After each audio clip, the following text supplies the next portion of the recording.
This time on Catalyst, we take tiny satellite telescopes from Arizona all the way to planets outside our solar system. Later, we'll see how mapping the dark, unseen craters of the moon could help humans reach Mars. But let's begin here, with a telescope that's a little closer to home. Under this dome and through this telescope, a man named Percival Lowell started looking at the night sky and Mars. Welcome to Catalyst. I'm Professor Vanessa Ruiz. This is the Lowell Observatory in Flagstaff. Astronomers have been looking into the night sky here around Flagstaff for decades. This telescope, that work, and some of the unique aspects of Arizona made our state a prime location for space science. Those Arizona connections continue today, from landing on the moon to Mars and beyond. This YouTube edition of Catalyst is brought to you by Arizona PBS and Arizona State University. Life has problems. Science turns them into questions that can lead to solutions and even innovations. This is Catalyst, shaping the future through science research at Arizona State University. In the centuries since Lowell first perched his telescope here, telescopes have gotten bigger, better, and even been launched into space. And what telescopes can see has also evolved. There is what we can see with our eyes, visible light. But there are also radio waves and parts of the spectrum we cannot see. Wavelengths that we can't see, but which can tell us more about stars and even planets outside our solar system. My name is Dr. Joe Lama. I'm originally from Scotland in the UK, and the first time I heard of Arizona was actually I heard of Lowell Observatory and Percival Lowell's mission to map the craters and the canals of Mars. And so I moved here as an astronomer in 2016 to study planets outside our solar system, to try and continue Percival's goal of answering the question of, are we alone in the universe? So here at Lowell, we have the 4.3 meter Discovery Channel telescope, and we've recently just commissioned a new spectrograph, which is the cutting edge. It is the most precise spectrograph in existence right now. And we're using that spectrograph to measure starlight and planet signals from other solar systems to try and detect the presence of Earth-sized planets. Joe Lama is part of the Star Planet Activity Research Cubesat team. They call it SPARCS. It's a mission NASA will launch into space soon. But unlike the telescope at Lowell Observatory, SPARCS will be a very small but powerful telescope working in space. So this is the SPARCS payload. This is the instrument. This is the telescope. SPARCS is coming together inside the School of Earth and Space Exploration at Arizona State University. The main motivation of everything that we're doing with the SPARCS project is to understand whether or not we are alone in the universe, right? Is all the life that exists in our giant universe just here on Earth? We all know the planets in our solar system orbit the sun. SPARCS will look beyond these, trying to identify stars called red dwarfs. They are smaller and dimmer than our sun, but could still potentially support life on exoplanets. So exoplanets are planets outside of our solar system. They're orbiting other stars, and that makes them very far away. So it's very difficult to observe details about exoplanets. We have to use special techniques to do that. SPARCS is going to be an ultraviolet small space telescope housed in a Cubesat. And a Cubesat is a small satellite that's about the size of a family-sized Cheerios box, which is the thing I found in my house closest to the actual size of this Cubesat. And we need to go up into space because we want to observe these ultraviolet wavelengths, these UV wavelengths, which our atmosphere thankfully absorbs, right? It is damaging to life on the surface. And so our atmosphere protects us from these UV radiation. So therefore, we need to put the space telescope in space to orbit the Earth and monitor these stars from that altitude. Before we talk about that ultraviolet light that SPARCS can see, but our eyes cannot, let us look at some space science about colors we can see. Mars reflects a lot of red, Earth and Venus more greens and blues, and so on. And this chart lays out where all of the planets stack up based on the color of light they reflect from the sun. Jupiter and Saturn have atmospheres with a lot of methane and ammonia which absorb red light. They also have other gases that absorb blue light. And if we go back to our chart, you will see that Earth stands apart from all the other planets. Earth shines blue, but that's not just because of water. Earth's atmosphere has gases that reflect blue light. Now, if we take that same approach to color and use it looking at exoplanets, we can measure them and put them on our chart. The way we have used the Hubble Space Telescope to understand atmospheres of exoplanets is to look at those planets as they orbit around their parent star, and when they sort of transit in front of that parent star, some of that starlight comes through the atmosphere surrounding the planet, and the atmosphere may absorb some of that light, and we can tell from the spectroscopic patterns of that light absorption what's in the atmosphere. If you have a planet that orbits within the habitable zone of one of these red stars, its year, so the time that it takes the planet to go around the star, can be 10 days, 20 days, 30 days, much closer into its central star than we on Earth here are to our sun. Most of the habitable zone planets in our galaxy don't orbit stars like our sun. They orbit these low-mass stars. And so if we want the greatest chance of detecting life outside of our solar system, it's going to be around these kinds of stars. It's going to be on planets that orbit these kinds of stars in very close distances with just periods of 20 days, for instance. We're looking at, for example, atmospheres that around other planets. They go in front of stars and they absorb light in specific wavelengths.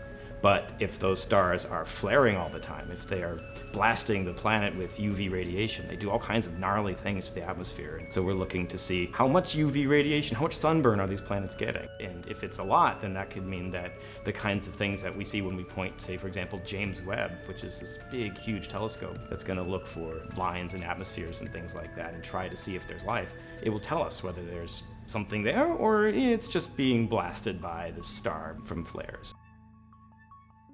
Look through a telescope like the old ones at Lowell Observatory, and you are seeing visible light. Most old and new Earth-based telescopes use glass lenses and mirrors. The light we see with our eyes is actually many colors together. A prism can separate those colors. There are wavelengths of red we can't see, infrared light. And there are purple wavelengths of light beyond what our eyes can see, ultraviolet light. And this is the reason why we have to go to space, because you can't look at the ultraviolet at the wavelengths we want to look at through our atmosphere. They are absorbed and scattered by the air that we breathe and the other crud that's in the air. So we have to go to space to do this, and we're looking at two very particular wavelength bands in the ultraviolet, the ratio of which the emission through those two bands gives us very vital information about the energy of the bursts coming off the stars and what that might do to the atmospheres of nearby planets. Flares themselves can just destroy a planet's atmosphere if there's too much of it. They give the whole planet sunburn, basically. They erode the atmosphere away. They do all kinds of yucky things to the chemistry. They're radiation, so we want to know how much of that's going on. We know that there's a lot. We know that most of the planets in the galaxy are probably being blasted by quite a bit more radiation than we see on a typical basis. The SPARCS Cubesat will observe UV light from solar flares, which will help researchers determine if there's the potential for life on the exoplanets. This is a 3D printer printing a model of the SPARCS Cubesat. Because it's easy to make design changes, CubeSats are less expensive than full-size satellites and take much less time to build and deploy. The timeline is that we will be doing this building and testing phase up until the end of 2021, with the hopes that we'll be ready for a launch at the end of that year. And then we may just have to wait a few months for the right launch opportunity, because we want to go into a special orbit high up around the Earth at about 500 kilometers, so further up than where the International Space Station currently is in the Hubble Space Telescope, and we want to be in an orbit that allows us to stare at these stars for long, long periods of time. Previous instruments that have done similar things in space have been much bigger. The mirrors were large because the cameras themselves were not very sensitive. This uses a new kind of camera sensor developed at JPL, at the Jet Propulsion Labs, which is at least a factor of 5 more sensitive, which means that you can make the mirror a factor of 5 smaller. In plain language, we're just taking pictures. In these two cameras, one is optimized to look at a very particular waveband in the ultraviolet. The other is optimized at a slightly different but adjacent waveband. And when they start to brighten because they flared, then we're going to track how the images vary with time, and we're just simply going to measure how bright they are in the two cameras. And the ratio of those brightnesses gives us the information about how energetic those flares are. When you're in space, you need to be able to point and look in the direction you want, very precisely. You need to be able to point and look at that star that's going to be flaring and bumping up and down. It needs to land on the same pixel every single time. So you need a very precise pointing system, and wonderfully smart people have invented pointing systems that use reaction wheels, which is just a spinning wheel that if you tap the brakes on it, the whole thing spins because of conservation of momentum. And those things let us point very precisely this tiny little thing. We can throw this thing up into space, and it's going to automatically seek around and find the star we tell it to look at, and then give us a little light curve of it bumping around and maybe flaring hugely. What we're most interested in looking at here is whether the strength of the flares coming off these M-class stars can really change the chemistry in the upper atmospheres of these planets orbiting around these other stars. The flares that we get from our own sun are rarely that intense. There are some that are, but they don't happen with the frequency or the regularity that it becomes an existential threat to us. I'm very much driven by trying to understand our place in the universe and whether or not life only exists on this planet. Given now the thousands of known exoplanets and the billions that we know are out there but have yet to find, it means that we probably aren't alone, and finding a concrete answer to that I think is really important and gets me up in the morning.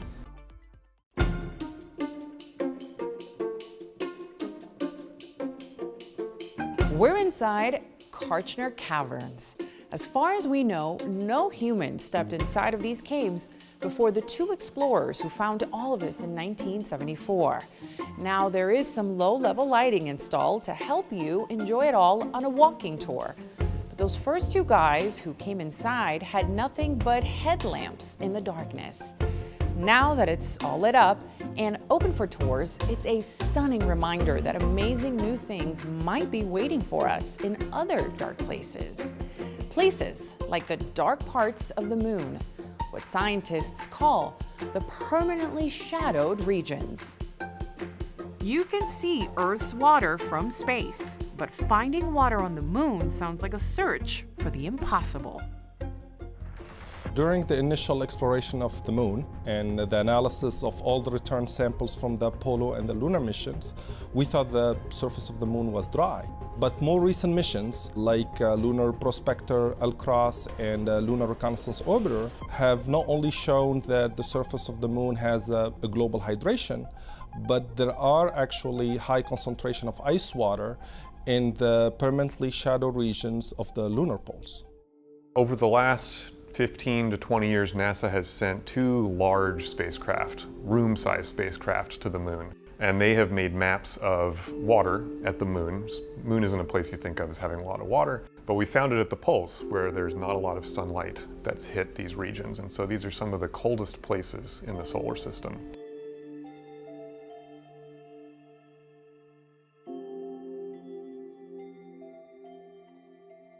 What we discovered is that the surface releases its water when the moon is bombarded by micrometeoroids. This is especially noticeable during meteor showers. What we also found is that the surface that's releasing the water is being protected by a layer of few centimeters of dry soil that can only be breached by large micrometeoroids. When the micrometeoroids impact the surface of the moon, most of the material in the crater is vaporized. There is also a shock wave that propagates outward. That shock wave carries enough energy to release the water that's coating the grains of the soil. With the instrument called a Neutron Spectrometer, that's where we can tell if there's bulk hydrogen down to the top meter of the lunar surface. And both spacecraft have sent those detectors, but in order to improve the spatial sensitivity, you have to get very close to the surface. And on a big room-sized spacecraft with 17 different science instruments, you're not going to get very close because that's a risky endeavor. So with LunarMap, Lunar Polar Hydrogen Mapper mission, we proposed to send a shoebox-sized spacecraft with just one science instrument, a neutron spectrometer, and we'll get between 10 and 20 kilometers above the South Pole. We had to build it within 14 kilograms, which is about 32 pounds, and the size of maybe a boot box or a large shoebox. The Lunar Map spacecraft will be flying an oval-shaped orbit over the moon. It will get very close every time it approaches the South Pole. We're trying to find hydrogen, and the way we find it is by measuring neutrons. Find hydrogen by looking for how those neutrons interact with it. So, where do those neutrons come from, and what do they do? The moon is constantly bombarded by cosmic rays. Sometimes these rays hit atoms in the moon's soil and knock off a neutron or two. These neutrons go bouncing across other atoms before heading off into space. In low hydrogen soil, the neutrons are much smaller than the surrounding atoms they crash into, so they don't slow down too much. But in high hydrogen soil, some of the neutrons hit the similarly sized hydrogen atoms, which absorb a lot of the neutron's energy and slow them down. And scientists think that where there is hydrogen, there's a good chance there's water. What we use are these click crystals. And these crystals, they call it scintillating, but it's sort of sparking. But if a neutron goes through the crystal, it can excite it. And so we're looking for a very specific temperature neutron and counting them. You can relate it to how a Geiger counter works. We'll just get counts. And so that'll get us the spatial sensitivity that we need to resolve the permanently shadowed regions where we know the water ice is trapped.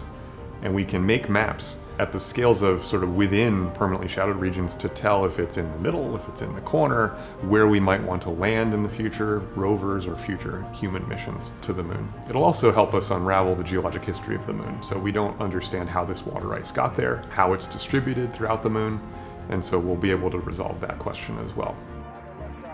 Space exploration is a given for humans. We are enterprising, curious people at our best. We're also horrible much of the time, but this is something that's in our genes. We have to explore. We have to go and look at other things. 50 years ago, men first landed on the moon. Eva Lucetta and his wife, Barbara, were part of those first manned missions to the moon. Both of them worked here at the U.S. Geological Survey Astrogeology Center in Flagstaff. And you worked at this location for a long time, that's correct? I've worked here since 1967. Northern Arizona served as a classroom and training ground for those early Apollo astronauts.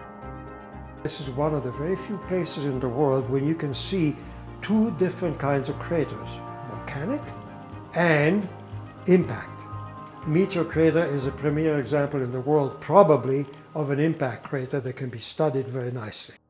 Mapping, like the Lunar Map mission, is what will make the next steps possible in exploring the moon and Mars.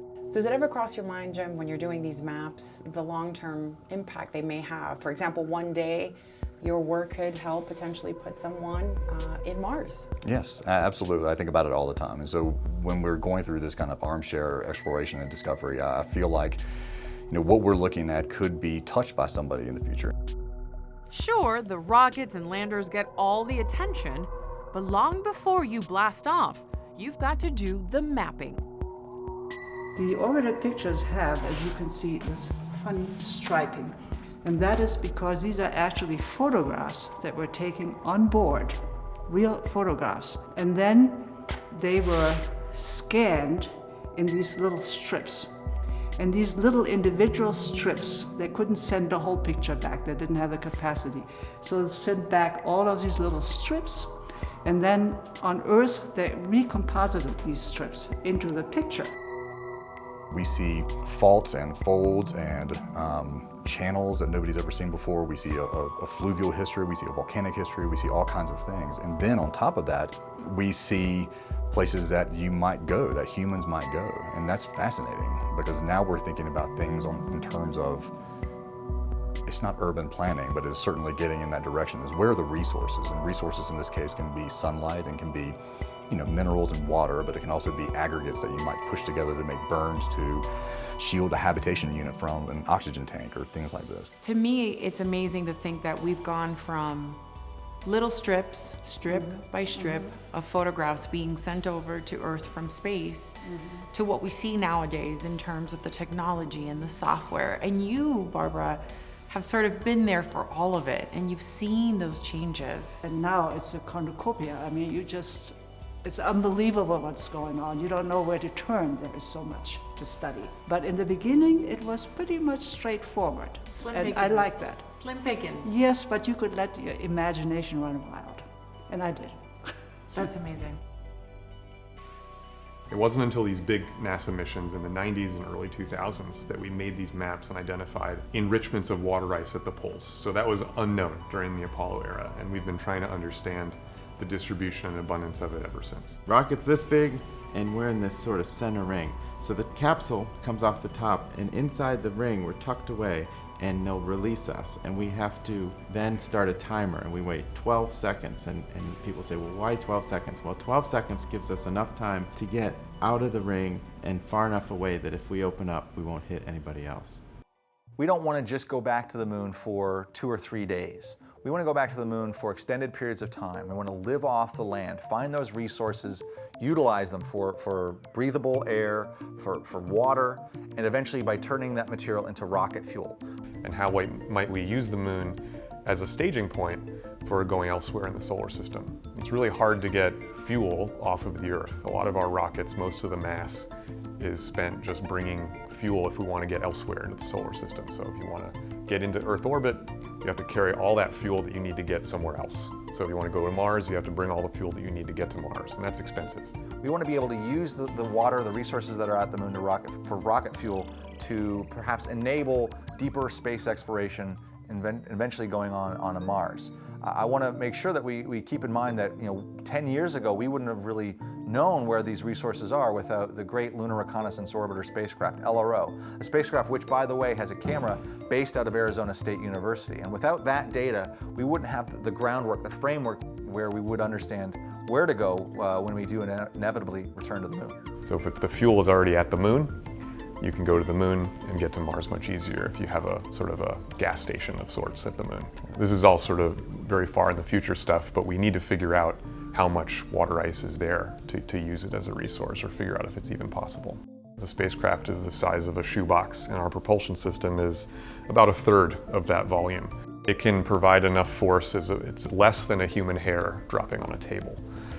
So we can't alter our orbit significantly, so we need to get in an orbit that's somewhat naturally stable. And that's this highly elliptical orbit where we pass very low over the south pole of the moon and we go very high over the north pole of the moon. So we're about 10 to 20 kilometers over the south pole and about 3,000 to 4,000 kilometers above the north pole. So we're only making meaningful science measurements over that portion where we're at low altitude over the south pole. One of the most important things we want to do in our return to the moon is understand those locations that may have the vast quantities of water, possible ice, that could be used for sustainable presence on the surface of the moon. We don't yet know how much enrichments of water ice there will be. Where we find the most enrichments, those will be at the scale of where NASA would plan a landing ellipse. They're unlikely to land in a permanently shadowed region for somewhat obvious reasons, because there's no power, no sunlight, but you could land next to it. And so some of these regions where there are permanent shadow, there are right adjacent to that at the crater rim, there are regions of nearly permanent illumination.